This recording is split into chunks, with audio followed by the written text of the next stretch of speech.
دین محمد کے بیٹے کی شادی تھی، لیکن دین محمد کا بڑا بھائی کسی بات پر کچھ عرصے سے ناراض تھا۔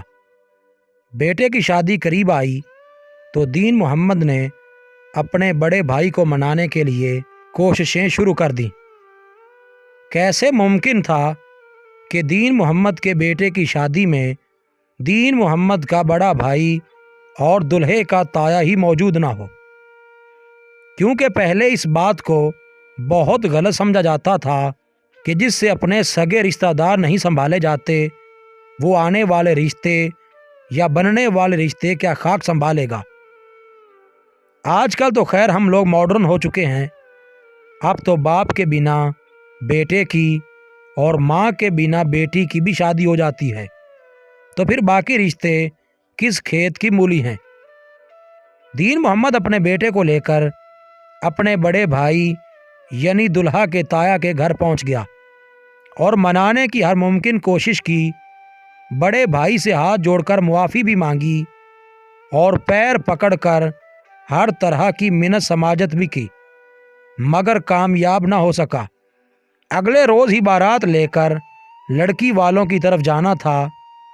جب بڑا بھائی جانے کے لیے تیار نہیں ہوا تو دین محمد نے اپنے بیٹے یعنی دلہے کو بڑے بھائی کے گھر کے باہر ایک دیوار کے ساتھ بٹھا دیا اور بڑے بھائی سے یہ کہتے ہوئے واپس پلٹ گیا کہ صبح 9 بجے بارات کا وقت مقرر ہے اور آپ کے بنا بارات لے کر نہ میں جا سکتا ہوں اور نہ ہی آپ کا بھتیجا اپنے تایا کے بغیر بارات لے کر جانے پر رضامند ہے۔